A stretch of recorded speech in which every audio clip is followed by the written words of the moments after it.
Hi guys, what's up? My name is Sean Wayne and today, tara pag-usapan natin itong naging privilege speech ni Idol Raffy Tulfo, no? Sa pagbubukas ng or pagbabalik nila from recess. Alam nyo, there's this one very interesting thing na nalaman ko yesterday. And this is coming from DOH Secretary Herbosa. Pero hindi ko na sasabihin. It has something to do with the previous Senate inquiry na meron naging comments si Secretary Herbosa and I'm gonna keep it at that, no? Kasi may mga tamang taong maglalabas nun. Or might as well, antayin na lang natin na mag-act si Secretary Herbosa tungkol dyan. Pero dito, ang nakakatawa, si Secretary Herbosa pa rin yung center ng statement ni Idel. Okay, tara pakinggan natin 'tong ito si Gossip Central, Panay Sulso. Let's go! Mismong galing sa bunganga ni Senator Raffy Tulfo na marami na namang mga medical practitioners ang galit sa kanya. Paano ba naman kasi?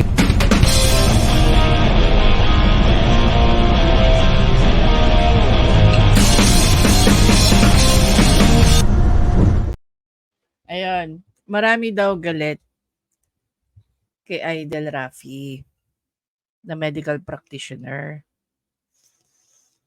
Baka maka-jackpot siya. Baka maka-jackpot na si Idol Raffy diyan. 'Di ba? Baka isa sa mga 'yan, isa sa mga doktor na 'yan, ang mag-file ng reklamo laban sa'yo. Hindi lang manifesto. 'Di ba? Tsaka obviously, kailan kaya ito magsasalita si Raffy Tulfo na hindi nagbabasa? Siguro laki-lakihan niya yung binabayad niya dun sa mga legis team niya, no? Kasi yung utak ng mga legis team niya, nilalagay dun sa papel para basahin niya, knowing that, ang tanong, naiintindihan ba ni Raffy Tulfo yung mga pinagsasabi niya? Akusahan mo ang mga doctors na wala ka namang ebidensya. Ngayon, nag-privilege speech na naman siya. At dito, napakarami na namang mga ahensya ng gobyerno ang pinagbintangan niya. Walang kadala-dala. Ano ba itong pinagsasabi natin na privilege speech na naman ni Raffy Tulfo na sinusubukan niyang iligtas sana ang kanyang sarili pero lalo na naman siyang lumubog. Narito, panoorin natin. Okay, before natin i-continue ito, no? I'm not 100% sure kung si Secretary para sa nagsabi o merong nakapagsabi na imbes pabanguhin daw ni Raffy Tulfo ang sangay ng gobyerno. Siya ang sumisira sa reputasyon ng mga sangay ng gobyerno. Kaya tuloy ang mga tao nagkakaroon ng doubt dito sa mga government agencies na to or administrative agencies na to. 'Di ba? Halimbawa dito na-mention niya ang DOH, na-mention niya ang PRC, pero hindi niya na-mention ang mga grupo ng physicians. Okay? Yung PMA. Alam niyo ba kung ano yung PMA, guys? Ito guys, no, ang PMA. So basically, they are private group, Philippine Medical Association. So mga members po rito ay mga doktor. Okay? Mga doktor po yung mga members dito. Tingnan natin. Ito yung sa may sa North EDSA, malapit sa SM.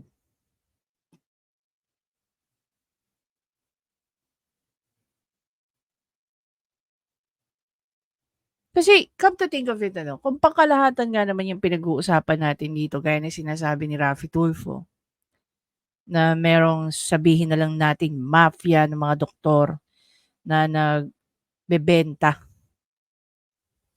Okay? or connected sa mga pharmaceutical companies at kung ano-ano pa mga sinasabi niya, you can actually write a letter to this organization. At pwede na lang pag-usapan yung mga bagay-bagay. He can make a formal complaint or formal or question PMA. Kasi iba ang ginagawa ng DOH, iba ang ginagawa ng PRC, at iba rin ang pwedeng gawin ng PMA sa kanilang members. No? Now, ang tanong dyan, ano yung katotohanan sa mga sinasabi ni Raffy Tulfo? Diba? Balikan natin si Gossip. President. If you remember, last April 2, 2024, our hardworking senator from Davao, Senator Bongo, conducted a hearing for the Committee on Health and Demography, where I raised several concerns in the medical community. One is the Hardworking daw si Senator Bongo. Natural, umalis ka nun eh. Iniwan mo eh. Iniwan mo sa Nagpunta ere. ka sa RTIA eh. bullying of residents by their senior consultants.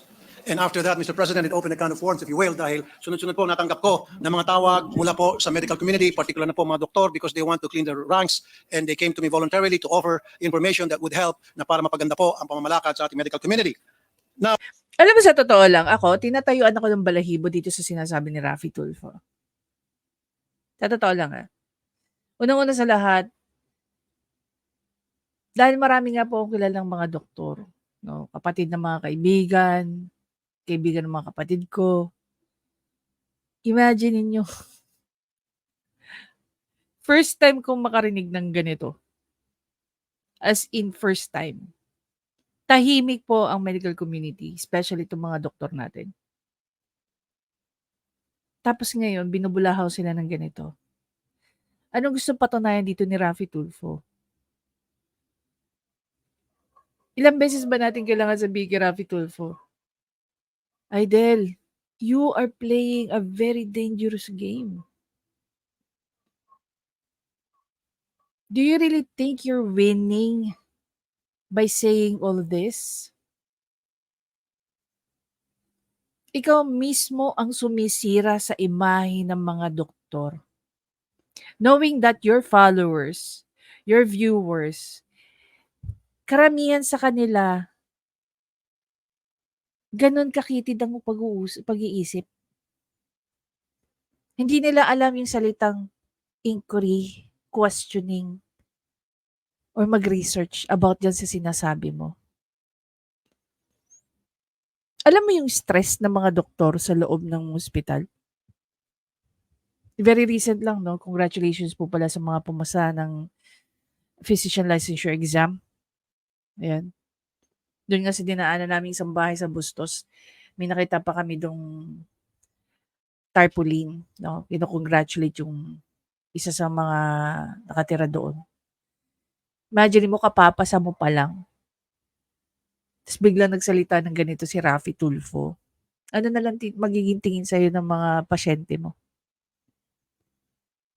Imagine niyo guys, no, kung may ganitong senaryo, dahil sa mga pinagsasabi ni Raffy Tulfo, sumusulat yung doktor ng reseta, tapos biglang magtatanong yung pasyente, Dok, ano po ba to? Generic po ba to? O branded? Ano iisipin ng mga tao pag sinabi, ma'am, branded po yan kasi mas bagay po yan sa inyo. Tama siguro si Raffy Tulfo, ganito, lalala. Magkakaroon na ng bad taste, no? Para sa mga doktor natin. Magkakaroon na ng ibang interpretasyon. Magkakaroon na ng ibang meaning what if, no? Most of the time, itong mga doktor natin, ibibigay nila yung gamot na para sa'yo, which is best for you. 'Di ba? Mga kapatid ko naman nagre-reseta. Wala naman ako nakita may nagregalo sa kanilang mga ano. Yung isang kapatid ko nga, nasa surgery pa eh. Oh. Yung asawa niya, nasa IM. Wala naman ako nakikitang may nagregalo sa kanila na kung ano, galing sa isang medrep or sa pharmaceutical company. Nagre-reseta rin naman sila ng generic at saka branded. Wala rin naman ako nakikita. Even yung mga friends nila. Hindi po lahat ng doktor mayaman. I have one very good friend, cardiothoracic surgeon siya. Kung asaan man siya ngayon, kung nasaan man yung kanyang posisyon ngayon, pinaghirapan niya yun. Wala siyang inasahan na kahit sinong tao, na kahit sinong pharmaceutical or kahit sinong medrep. Very recent lang nagkaroon siya ng training sa Japan. And ngayon, isa siya sa mga sought after na cardiothoracic doctor.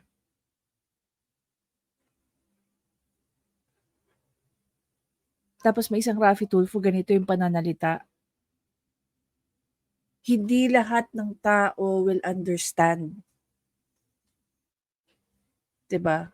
Kawawa yung mga doktor na nagtatrabaho sa government hospitals na nanunood ang pasyente kay Raffy Tulfo. Ito yung mga pinagsasasabi. Naisip ba ni Raffy Tulfo yung impact ng mga pinagsasabi niya sa mga doktor na nagtatrabaho ng marangal? 'Di ba? Nakita niyo na ba yung hirap ng trabaho? Alam niyo kung sino yung pinaka-consistent na hirap na doktor? Ay na healthcare worker sa isang ospital. Nurses at saka mga doktor. Simulang naging doktor yung kapatid ko. Hanggang ngayon, sa ospital na halos tumira. Straight yung araw niya na nasa ospital lang siya. Pag wala sa surgery, nasa ER siya. Tapos ito yung maririnig mo kay Raffy Tulfo. Nasaan yung katarungan dyan para sa mga tao na nagtatrabaho ng marangal? Na walang ginawa sa araw-araw na dumaan is to make sure na yung mga pasyente nila ay mapabuti. Is to make sure na pagka merong mga pasyente sila na tinatanggap, mabubuhay nila. Alam nyo ba na may mga doktor din, lalong-lalo na tumatanggap ng mga pasyente galing ng, sabihin na lang natin, mga shootout. Kailangan din nilang humarap sa korte. Added stress sa kanila, added trabaho sa kanila. Tapos may ganitong Raffy Tulfo kang maririnig. Na imbis na lagay mo mga doktor sa ganyang klaseng light, bakit hindi ka formal na mag-file ng complaint? Either sa PRC o sa PMA. If you're talking about a group of doctors, then file a complaint sa PMA. Maybe they can help you. And maybe through them, makapag-file ng complaint to revoke the license of these doctors who are violating laws.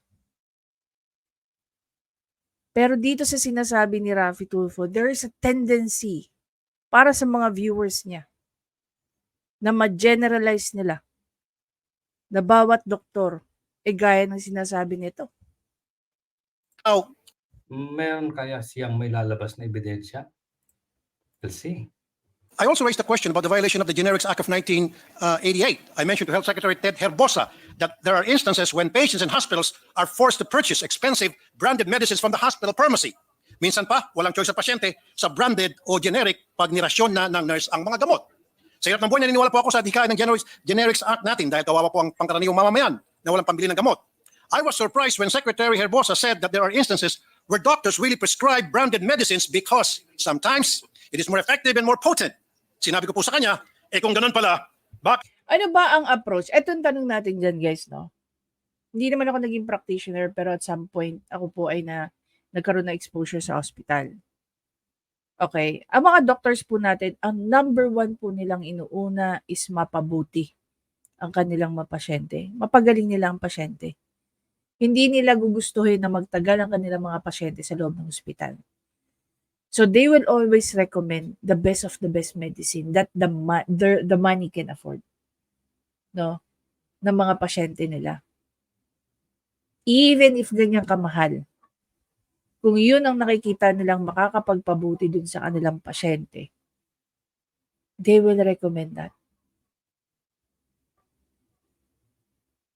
Kasi alam nyo, ito, hindi nyo ba naiisip bakit minsan ang mga bata ay pinagbabawal sa loob ng mga ospital? Kasi meron pong mga sakit na pwede rin pong airborne at contagious. Kaya meron din mga doktor na iniisip nila, mapagaling nila agad ang kanilang mga pasyente para ma-discharge nila ng maaga. Dalawa po ang nangyayari dyan. One, they're saving their patient na mahawa ng any airborne diseases. Pangalawa,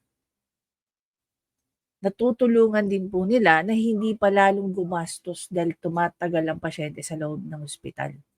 Mas madalas, mas mahal pa po ang binabayaran per day, no, ng isang pasyente, whether yan po ay nasa private or nasa semi-private or nasa charity ward.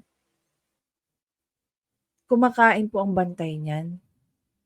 Gumagastos po ang bantay niyan. May mga gamot din at pagkain yung pasyente. Kaya mas madalas nakakatipid pa, no, ang mga pasyente na umiinom ng mas mabisang gamot in a form of a branded drugs over a generic drugs.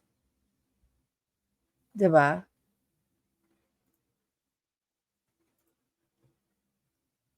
Ito guys, no, just for us to understand, ano ba yung difference ng dalawa? Generic medicines have the same active ingredients as the branded medicines and work in the same way, but may look different and contain different non-active ingredients. Generic alternative are often cheaper than a branded medicine. Gaya nga ng sinabi ko sa inyo guys, no? Meron tayong mga drugs, like say for example, merong paracetamol lang as generic. Sabihin mo dun sa pharmacist, meron po ba kayong generic na paracetamol? Meron. Magkano? Sabihin na lang natin piso. Meron din po ba kayong branded yan? Yes, meron. Ano po? Biogesic. Magkano? 2 pesos. Paano kung mas maganda na iniinom mo yung branded kung ang intention mo o kaya mong bilhin, kung ang intention mo ay gumaling ka kaagad? No doubt guys, na pag uminom ka ng branded medicine, mas effective talaga siya most of the time. At mas mabilis yung effect niya kumpara sa generic. Hindi ko sinasabi in all cases, ha? Sometimes mas okay na iniinom mo ang branded over sa generic. Hindi man lang tinanong ni Raffy Tulfo dito, ano ba lagi ang treatment goal ng isang doktor? Gumaling ba siya agad o patagaling siya sa hospital? 'Di ba? Gumaling ba siya agad o patagaling yung suffering ng pasyente? Meron nga, gaya nga ng nasabi ko guys, no? Meron nga isang nag-comment, ang baba daw ng tingin ni Raffy Tulfo sa mga nagpapa-hospital sa gobyerno. May mga netizen na tinawag pa siyang mata pobre. Hindi ko nga naisip yun. 'Di ba? Ngayon, sabihin na lang natin kung totoo man tong sinasabi ni Raffy Tulfo. 'Di ba? Kung talagang merong mga mafia ng doctors who are making a lot of money by recommending drugs, having this multi-level shit. Pakitaan niya, mag-file siya ng proper complaint sa PMA. Kasi sila yung organization ng mga doctors Sila yung counterpart ng IBP, no? Integrated Bar of the Philippines. 'Di ba? Oh. Kaya itong si Gossip Central, panahingi ng ebidensya. At dapat hindi naproba ng FDA ang nasabing generic na gamot kung wala naman pala itong bisa. Mas lalong mapapamahal si Juan de la Cruz. Kung ang murang Si Raffy Tulfo ba, to start with, no? Si Raffy Tulfo ba umiinom lang ng generic? Maniniwala ba kayo na si Raffy Tulfo umiinom ng generic lang na gamot? O umiinom siya ng branded? gamot ay hindi naman pala gumagana. Dapat dumadaan talaga sa masusing pagsisiyasat ng FDA mga ito. Nung nasabing hearing ngayon ko na inilatag kay Secretary Herbosa ang issue tungkol sa mga junket trips ng mga doktor sa iba't ibang bansa kung saan Doon mo inilatag o doon ka nagtagos ha? Wala ka kasing ebidensya. Paano hindi magagalit ang mga doktor sa'yo? sponsor ang mga pharmaceutical companies. Medyo nagtalo kami ni Hindi kayo nagtalo. Pinahiya ka niya, Senator Raffy Tulfo. Secretary Herbosa. Dahil dito sabi niya, bawal na daw ito dahil Okay, so kaya siya nagpi-privilege speech ngayon dahil napahiya siya ni Secretary Herbosa? Napanood naman natin lahat yun, eh. So the answer is yes? Can we get a yes? Na kaya ka nagpi-privilege speech dahil pinahiya ka ni Secretary Herbosa sa sarili mong Senate inquiry. Tayo ay signatory ng Tapos ngayon, binabasa mo lang yung sinasabi mo. Mexico Protocol kung saan bawal ang mga medical professionals na tumanggap ng mga benefits or gifts from pharma companies. Sabi niya, sinusunod daw ito ng mga medical organizations. Ang hindi ko po maintindihan, bakit ayaw aminin ni Secretary Herbosa ang rampant na practice na ito? Bakit niya aamin ang isang bagay na hindi naman nag-i-exist para sa kanya? Or sabihin niya, bakit na, ganito, okay, let me rephrase that. Bakit niya aminin ang isang bagay na, na naniniwala naman siyang hindi ganon? Ano yan? Just to favor you? Just to please you? Ipagkalulu niya yung mga kapwa niya doktor? He's not there to sell out his colleagues. He is there to implement various policies coming from DOH. Hindi niya kailangan i-lawyering ang kanyang mga kapwa-doktor. Lalong-lalo na kung naging practicing naman niya si Dr. Herbosa. So dito pa lang, sinisira na naman ni Raffy Tulfo ang sarili niya. Nagkikreate na naman siya ng mga panibagong kaaway. Bakit mo ipaamin yung isang bagay na wala naman siyang alam? Wala daw po siyang knowledge na rampant ito. Sabi niya, ang junket ay nung araw nangyayari bago na pirmahan ang Mexico Protocol. Pero kung meron daw may mga regulations na pwede namang kasuhan ng mga pharmaceutical companies na lumabag dito, paulit-ulit siya niyang sinasabi na kasuhan ng mga pharma companies. Of course, yun naman talaga ang dapat gawin. Kasuhan mo kung may ebidensya ka. Ang tanong, proper party ba si Raffy Tulfo? Diba? Siya ba yung proper party? Anong ikakaso niya? Sino ba ang dapat magkaso dito sa mga pharma na to? Sige nga. Ang pinagtataka ko po, Kaso napahiya ka na naman doon. Parang yung kay Baby Sara lang noon na, Senator, gumawa po tayo ng batas. Pahiya ka eh, kaya nandiyan ka na naman nagdadaldal ngayon. hindi pa it takes two to tango. Dapat may liability din ang mga doktor. Medyo marami pong hindi natuwa sa akin sa medical community. Medyo, marami talaga, Idol. Maniwala ka, maraming hindi natuwa sa'yo. So, baka meron na naman bagong gumawa ng manifesto laban sa'yo. Huwag mong maliitin tong mga doktor na to. No, they can pay lawyers. If you can pay lawyers, they can pay lawyers too. Marami talaga. And these lawyers are, sabihin na lang natin, isa sa mga pinakamalalaking nagbabayad ng taxes na pinapasweldo sa'yo. So, good luck. Good luck sa'yo, Idol. Marami. Akusahan mo ba naman sila ng walang ebidensya? Gusto ko po linawin, malaki pong respeto ko sa medical practitioners. Do you really think they're gonna give a shit about you saying that? Of course not. Ano kaya, I don't know, ano kaya magiging reaction ng mga doktor ni Raffy Tulfo after saying this, no? Malaki ang respeto mo, pero pinagbibintangan mo sila ng walang ebidensya. Paikot-ikot tayo dyan. Sabi po, sila po ang ating mga frontliners and they have proven time and time again na sila ay mga bayani. But this lukewarm reception of my concerns is what bothers me. Bakit parang hindi bothered ang DOH? Talaga bang walang dapat ikabahala? Hindi po. Talagang binabanata niya rito si ano. Hanapin ko nga yung kontak ko kahapon. Papatanong ko. May patanong naman kay Secretary Herbosa kung ano yung comment niya tungkol sa mga pinagsasabi ni Raffy Tulfo. Gisang-gisa ka sa privilege speech eh. Dapat pag nagpi-privilege speech nun si Raffy Tulfo, kaharap niya yung mga taong binabanggit niya. No, para naman madepensa nila yung mga sarili nila. Hindi nagmumukhang bida rito si Raffy Tulfo. O pag nagsalita yung mga yon, nga na naman si Raffy Tulfo, ganun ba yun? After the hearing, ang dami nag-confirm ng mga sinabi ko. Mga sino-sino sila? Pwede mo bang iharap? O invento time na naman yan? Ito pa mismo ang lumapit sa akin after that hearing. Apparently, I opened a can of worms in the medical and pharmaceutical industry. Mr. President, a well-respected doctor approached me regarding a multi-level marketing scheme involving doctors and a certain pharmaceutical company, the Belkens Pharmaceutical Incorporated, in existence for 17 years. Under the scheme, doctors are given gifts, watches, cars, cash, etc. for them to meet their quota. They also earn from doctors in their downline.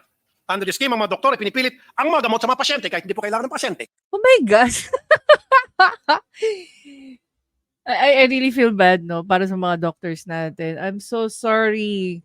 I'm really so sorry na kayo naman ngayon ang pinupuntirya ni Raffy Tulfo. Matagal na pong medical doctor yung kapatid ko, pero this is the first time that I've heard of something like this. As in, imagine nyo napapalibutan siya ng mga doctor. I've met many of, his colleagues. No, mga karespe-respeto mga tao. Diyos ko, hindi ka ba kinikilabutan, Raffy Tulfo, dyan sa mga pinagsasabi mo? The accusation is just like, wow. Diba? If totoo yung sinasabi mo, I highly recommend you file a legal complaint against these people. Or kung gusto mo mag-file ka ng formal complaint sa PMA dyan sa mga pinagsasabi mo and ask them. Kung pwede ka nilang tulungan na imbestigahan yung mga gawain ng mga doktor. Kung nag-i-exist man, mga doktor, sasali sa mga ganyan, or papasok sa, I don't know. Diyos ko, Lord. Ebidensya, please. Ebidensya, please. They even have coaches who monitor and supervise them in pushing the products. The pharma companies are able to track the activities of these doctors and determine who are indeed delivering and performing well. Ibig sabihin, nakamonitor po ang aktibidad ng mga doktor. Parang si Raffy Tulfo sa RTIA. Nakamonitor po si Sen. Grabe. It's not even a bold statement. Yung mga pinagsasabi ni Raffy Tulfo rito, it's not even a bold statement. It's purely accusations. Base po sa kanilang mga pagreseta. While it is not illegal per se, on the part of doctors, it is an ethical Hindi naman pala illegal. So gawin nating illegal. Gumawa ka ng batas. and immoral. Mr. President, our people are barely making ends meet. And unethical and unethical at saka immoral. Uy, hindi nga, Senator. Unethical. And rarely do they have medical expenses counted on their monthly budget. Kaya po, pag may nagkakasakit, bawat sentimo ay mahalaga. This MLM scheme is troubling for the medical community for several reasons. Una, malamang hindi nag-iisa itong kumpanyang ito. Take note, hindi man lang niya pinangalanan. Total, nagbe-privilege speech ka na eh. Bakit hindi mo pinangalanan itong sinasabi mo mga companies na to? Ang balita ko, dahil dito lang sa Manila, si Malamang ang balita ko, invento time ba ito? Come to think of it, hindi pa niya personal knowledge. Na marites lang sa kanya. Diyos ko, Lord. yan nagko-concentrate, ngayon lumawak na sa probinsya. Dati sa mga cardio department lang, cardio department. Ngayon, mas maraming department na ang gumagaya. Pangalawa, kawawa naman ng mga may sakit dahil siya ay napipilitang bumili ng mga gamot na hindi naman pala nila kailangan. Bakit? May ba nagre-reseta ba ng gamot na hindi kailangan at kawawa yung maralita, yung pobre, nabibilhin yung gamot na hindi naman niya kailangan? Parang may mali na naman. Sayang ng pera nila dito, baka lumala pa ang kanilang sakit. Pangatlo, this puts the medical field in a bad light. Patients are going to second-guess the prescription of their doctors. Sa medical field, there is premium on trust because it is a specialized field na hindi naman naintindihan ng pangkaraniwang tao. So kung wala kang tiwala sa doktor, bakit di ka nalang pumunta sa doktor? Ano daw?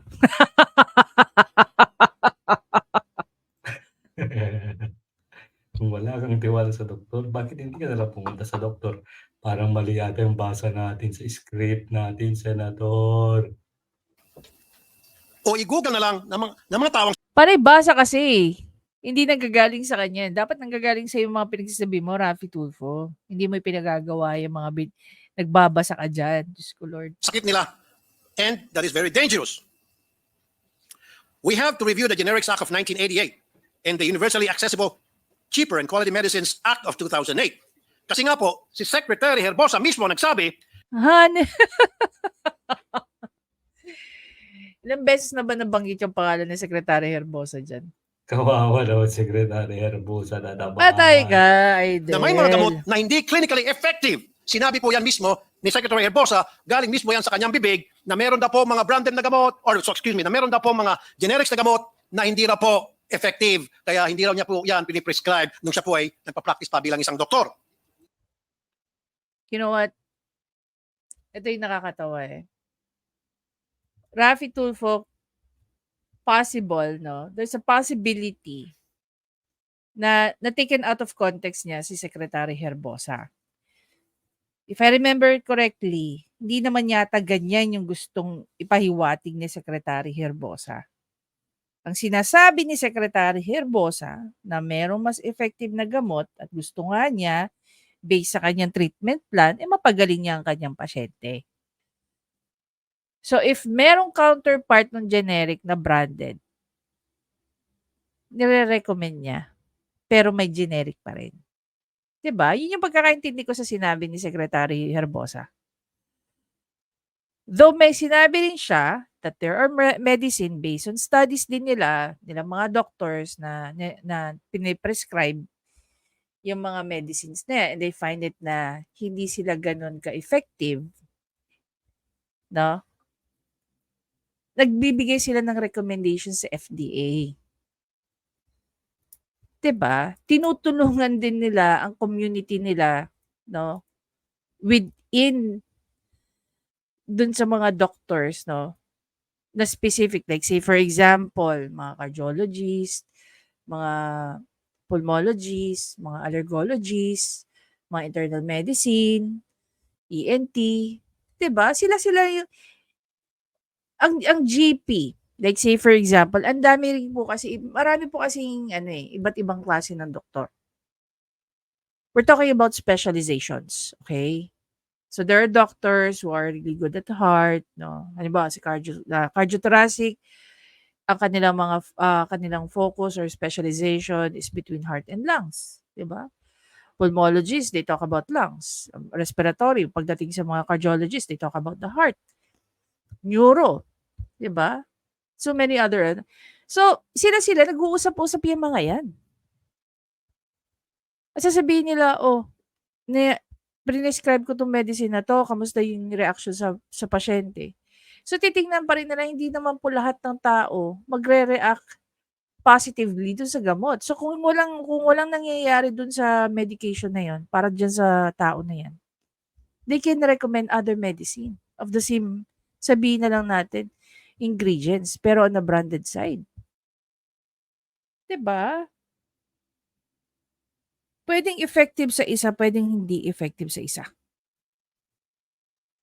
And take note 'no, yung mga gamot na 'yan, hindi 'yan parang instant coffee na 'pag nilagay pagka gusto mong uminom o naisipan mong gumawa ng gamot, lalagyan mo lang ng kape, coffee mate at saka sugar. Kanawin mo, bagong gamot na 'yon. O ilagyan mo ng sugar syrup na may flavor. So hindi po 'yun.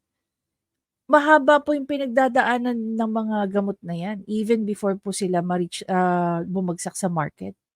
Even before they reach the market, marami pong pinagdadaanan 'yan. Okay? That includes anong sakit ang tina-target ng medication na 'to, ano yung mga gamot na available sa market, how we can improve this drug compared to the competitors and all that shebang. It will gonna be a very boring discussion, but the thing is, manufacturing a medicine, it doesn't happen overnight. Mahaba po yung pinagdadaanan niyan. And even after po niya nasa market na, very important din po nagiging feedback ng mga doktor sa mga pharmaceutical. One of which, gaya na sinasabi ni Dr. Herbosa, there are medicine na pumasa sa FDA. Take note, pumasa rin to sa FDA. Pumasa sa FDA, available sa buong mundo, sa mga market. Pero pagdating dito sa type ng taong to, we don't know the chemical structure na ano man yung considerations pa nila. 'Di ba? I don't wanna be technical on that. But the thing is, if there's a reaction to this person, so lahat ng tao na merong parehong ganito, halimbawa may comorbidity, O lahat na may comorbidity, hindi natin pwedeng i-recommend 'tong gamot na 'to. Because yung iniinom na gamot nun, sa kanyang comorbidity, can have an adverse reaction dito sa medication na pwede nating ibigay. Puwedeng effective yung gamot, puwedeng hindi magkaroon ng effect yung gamot only because there's another medication being taken by the patient. So, ano nangyayari? There can be a recommendation that, okay, this medication cannot work with this medicine. Puwedeng tanggalin yan sa market or puwedeng mas lumiit yung consumer ng medication na yun, 'di ba? Yung mga bagay na yan, hindi yan naiintindihan ni Idol Rafi or kung sino man din yung sumulat niyan. Total marami naman din siya kakilalang doktor. Bakit hindi niya upuan at tanungin sana, 'di ba? Ano ba yung mga consideration niyo, Doc, pag kayo nagre-recommend ng mga medication? Kino-consider niyo ba A to Z? Even before niyo po ilagay yung pangalan ng ano, nung gamot diyan sa reseta niyo? What are the other sabihin na lang natin, what are the factors na nilalagay niyo or iniisip niyo even before po kayo nagpe-prescribe ng gamot? Kino-consider niyo rin po ba yung economic status ng taong ito? Kino-consider niyo po ba yung mga underlying diseases nitong taong 'to? 'Di ba? Kino-consider niyo rin po ba yung availability ng medicine na 'to sa market? Ito po ba kahit saan ka pumuntang botika available? 'Di ba? Na-discuss ba yan ni Raffy Tulfo? Hindi. Not all medicines are created equal. Some have varying bioefficacy and bioequivalence. Kung ganun pala, bakit hindi ito in-address ng FDA? Why do we approve generic medicines and tell people that it's the same as branded ones kung hindi naman pala ito epektibo? I still believe in generic medicines, pero dapat it should really be equivalent to branded ones insofar it is clinically effective. Naniniwala ka pero are you a consumer? There's a big difference sa naniniwala ka sa pagiging consumer mo eh. Kasi if you're a consumer, I'm very sure you're not going to say that. Ako guys, no, I'm a generic I use both, no, generic and branded. Pero depende. Depende. There are say for example, B complex. I have the option to buy a generic of B complex or Neurobion. 'Di ba? So titingnan ko yung difference. Pwede rin naman akong bumili ng vitamin C na hindi naman potency. Pero pagdating sa mga halimbawa, other medications, if I can afford to buy the branded one, no, especially sa mga relief, maintenance, mga ganyang bagay, I go as much as I can for a branded one. 'Di ba? Kasi with the vitamins and nutrients you're not only taking it from a supplement. Mag-intake ka lang ng mga tamang halimbawa, gulay or fruits. 'Di ba? You can get those vitamin C's, vitamin A, vitamin K, potassium and all that shebang. 'Di ba? Kasi pag pini-preach mo, yung sinasabi mo, I believe, dapat consumer ka ng generic. Kasi kung ibubuka mo lang yung bibig mo just to empathize with those people who cannot afford the branded, then you're funny. The FDA has to be at the forefront of this concern. What tests are they doing to check on the potency of these medicines? Paano nakapasok sa merkado ito mga ineffective na gamot? Malawak ang sakop ng mga scheme na ito sa pharma industry. Kasamang FDA, mga opisyal ng ospital. Pa naman yan, wala na naman yatang kuryente. Ay, problema na naman talaga itong kuryente. Mahal-mahal talaga bayad. Lagi na lang daw wawala. Na in charge of procurement, mga doktor na nagbibigay ng prescription, at pati sa mga drugstores na minsan, sinasabi ay wala ng stocks na mga generic medicine para lamang mabenta ang branded. Or, sinasabing wala ng available na mga branded medicines para mabenta lang ang mga generic medicines. Invento time, ebidensya. Nagkasanga-sanga na po ang problema. Ang tawag po dito ay switching. Na Wow. paminsan ay May switching na naman siyang Gumamit na naman ng kakaibang term na si Idol. Yung siya lang nakakaintindi. terp. kasabat din daw po, unfortunately, Daw po. ay mga tao na nagbabantay sa butika. Isa pa lumapit sa akin after the hearing sa committee ay ang sumbong ng isang doktor sa Bulacan may sumbong ng doktor, meron ka ng witness, i-file mo na yung kaso. Ang concern niyo naman ay practice ng isang doktor na nagkakandak ng multiple pterygium surgeries in a day. Minsan, 38 surgeries sa isang Alam ba ni Idol kung ano ang pterygium? araw. At ang requirement niya sa mga tao ay basta may PhilHealth ID. Libre na ang surgery mo. Siya ay nakakapag-claim ng 30,000 surgery per eye. He recruits patients from different towns and barangays. He recruits patients. Bakit kailangan mo i-recruit ang pasyente? It has been 2 years since the doctor reported this sa PhilHealth pero wala pong nangyayari. Ibig sabihin, matagal na pong nireport po sa PhilHealth itong modus ng isang doktor sa Bulacan pero ang PhilHealth nagbulag-bulagan at nagbingi-bingihan o marahil merong kasabot ang doktor na ito sa loob ng PhilHealth. No, it's very stupid. It's very stupid, Idol. Bakit sila magsusumbong sa PhilHealth? For starters. You have to expound on that. Bakit sila magsusumbong sa PhilHealth? If you're talking about anomalies. Of what? Of claiming insurance? Insurance ang PhilHealth, ha? Insurance ang PhilHealth. Anong anomalya yung ginagawa ng doktor? You need to explain to us para mas lalo naming maintindihan yung accusation mo.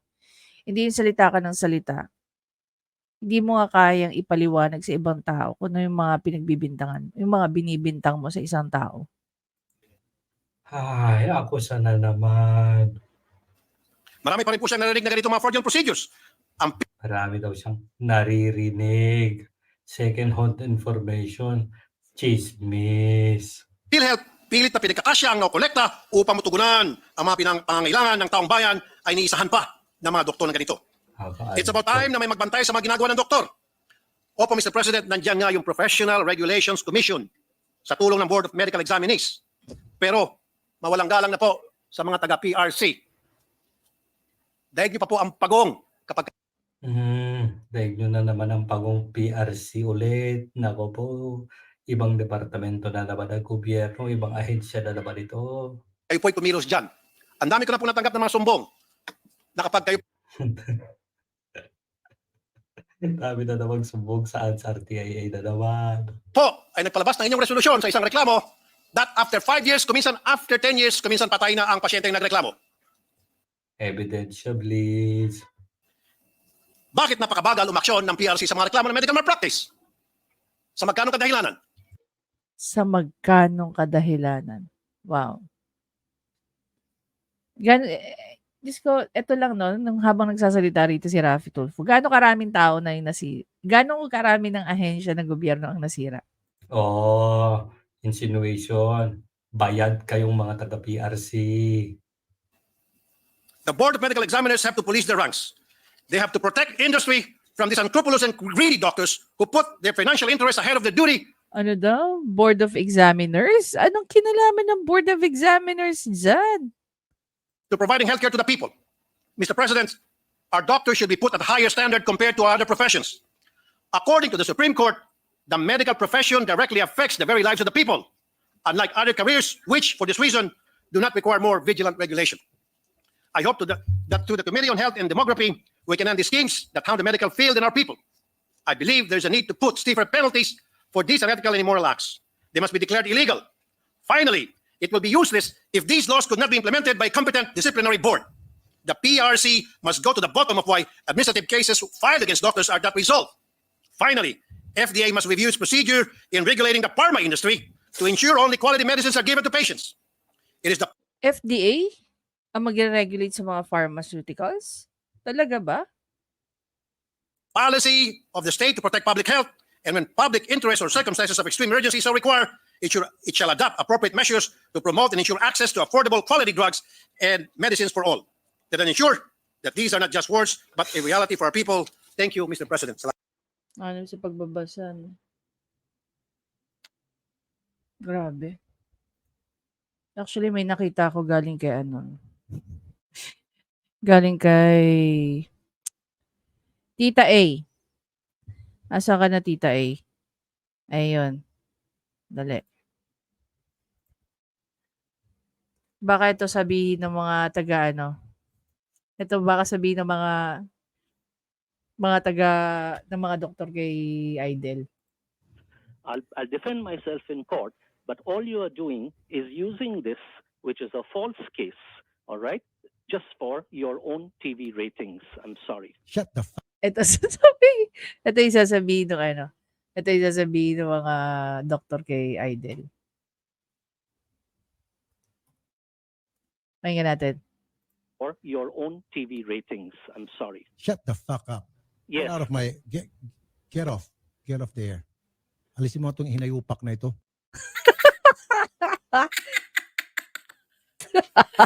Hindi nakasagot si Chupeng. Anyway, ayan. Gusto. Ang epic talaga nito ni Idol. Una sa lahat, no?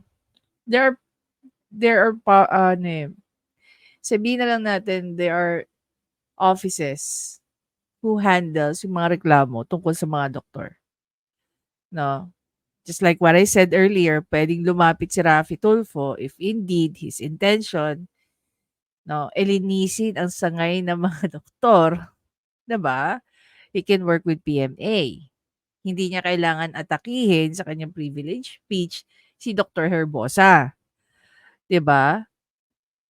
The other thing then is proper party ba siya?